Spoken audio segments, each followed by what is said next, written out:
this conference is today and tomorrow, and the topic for today, which we will dive into very soon, is the labor market mismatch. We will meet a lot of experts in their fields. They are policymakers, they are practitioners and academics from different Nordic countries.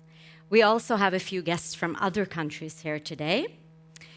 I will introduce every one of them, but if you are curious to know more, you can also go onto the website, and a much more elaborated presentation of each and every one of them will be found there. In an attempt to try to make you remember all these people that you will meet today, I thought about an idea that I will also mention where they grew up.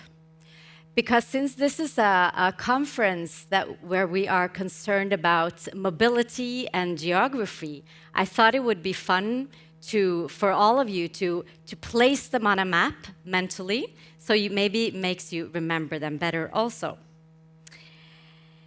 So, our next speaker, who will welcome you to this region, he was only 27 years old when he got elected the youngest county mayor in Norway ever. Even Aleksander Hagen is now also the mayor of the new Innlandet after the merger of the two counties, Oppland and Hamar, in 2020. This is the only county in Norway without a coastline, but a very important county when it comes to forestry and agriculture. And also, as I promised, to place him on the map, he comes from Otta, which is about 2 hours drive north from here. It is known to be the gateway to the beautiful mountain range of Rondane, and the place for some very frightening river rafting. So, thank you so much for being here. Please welcome to the stage, Even Aleksander Hagen. Give him an applause. Thank you. Dear all, it is so nice to see you. I hope you have a good time, and welcome to Hamar, and welcome to this beautiful region called Innlandet.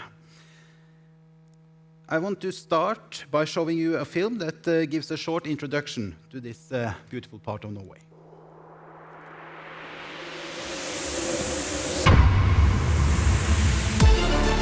Inland, with its 52,000 square kilometers, qualifies as the 127th largest country in the world. We are larger than Denmark and have Norway's longest river, highest mountain and largest lake. Inland encompasses multiplicity and contrasts with its 11 national parks and 11 towns. We are leaders in primary industries and forestry, as well as being world-class in technology, industry, biotechnology, and tourism. Inland is a key arena for education and the development of expertise, and has an active culture and sports and athletics base, with almost 9,000 voluntary teams and associations. Our county has an impressive 6,800 kilometers of county highways, more than the radius of the Earth, and is a key hub between north, south, east, and west. 370,000 residents, 46 municipalities, 11 towns, 10 regions. 1 county. Inland. Adventurous opportunities.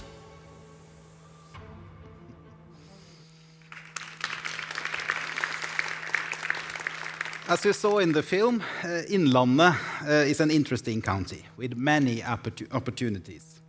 A county with strong roots and big dreams, which has a leading position in technology, industry, agriculture, and tourism. First, let me introduce you to my colleagues. Look at these beautiful people. The County Council of Innlandet. The County Council consists of 57 elected representatives from all parts of the county. And we are representatives from 10 different political parties. As you heard, the two former counties, Oppland and Hedmark counties, emerged into Innlandet in 2020. So we are a fresh organization, to say it like that. And some facts about this new region. We live in the green heart of Norway. Approximately half of the surface is covered by forests. We have Norway's highest mountain, as you heard, Galdhøpiggen. We have the longest river, Glomma, the biggest lake, Mjøsa, and the county, and we are the county with most cabins in Norway, with almost 100,000 holiday homes. So many use their spare time and come here to enjoy. And now, a bit about the labor market in the region. 166,000 working people in the region. 25% of these are working in the health sector. Other important sectors are trade, industry, teaching, and construction. There are still approximately 5% working in the agriculture, forestry sector, which is important to us. And notice, only 1.4% of the labor force is unemployed. 14% of the people 18 to 67 years old are on social security or disabled. 16% of the companies report that they was not able to recruit someone when they wanted. 8% hired someone with lower or other skills than what they wanted. The health sector reports the largest problem with labor shortage in our region. So, the need for people in the health sector is obvious. The public sector also needs teachers. In the other sectors, the picture is more complicated. The companies report that they don't get qualified employees at the same time that there are people unemployed in the sectors. The explanations may be that the people unemployed either don't have the right education or they are not able to move from their home places. As an example, the construction industry reports a severe labor shortage at the same time that more people in this sector are unemployed than in most other sectors. The case is the same in the tourism industry and the transport sector. As you possibly not can see because the letter is too small, the health sector reports that they miss nearly 1,200 people in 2022, while the numbers were 600 in 2021. The construction industry missed over 1,000 persons in 2022, under 400 in 2021. And we have a difficult situation right now, as in many countries. We have layoffs and dismissals of employees and a weak market situation. So that's the situation right now, but we in Innlandet believe in great possibilities. We have a large agriculture production, forestry, much tourism, and more cabins than any other Norwegian county. We have cyber technology, we have several locations for the Norwegian armed forces, we have industry, education, and research. But many of these benefits mainly depends on our nature and our natural resources. Because of the large forest area and the big agriculture sector, Innlandet is the best suited to become the leading region of Norway. We want to take a big share of the responsibility for this green transformation.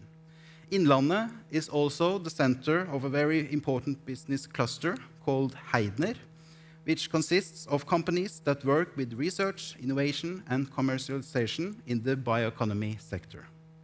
We also are the leading county in Norwegian wood cluster, a business cluster revolving around forest and timber industry. There are also agriculture research and several education institutions in our county. A report from Sintef describes that we in Innlandet, in the period up to 2050, have a potential of creating 25,000 new jobs in only bioeconomy sector. After receiving this report, we made a new project, Bio Valley, where we work to realize these possibilities for green transition together with jobs and value creation. And I also mentioned cyber technology. The purpose of this Cyberland initiative is for Innlandet to be Norway's national business and competence center for cyber and information security. Investment should contribute to industrial development, increased value creation, and strengthen the position we have today. It is about safety for people and society, but also about taking larger shares in a rapidly growing international market. So, we hope for the best. We have big dreams in Innlandet. That the many good experiences you can get in Innlandet and in all the Nordic regions will ensure that people still go here for cycling, hiking, for watching sports, or relaxing at a hotel located in the world's highest timber building, as you see on the behind me. We also hope that the mismatch in the labor market will be solved by people moving here or people living here getting the right education, rather than it is a dramatic shift in the market situation that do the solving. So I'm looking forward to this conference, the Nordregio Forum, and hope you will have a good time. Thanks for your attention.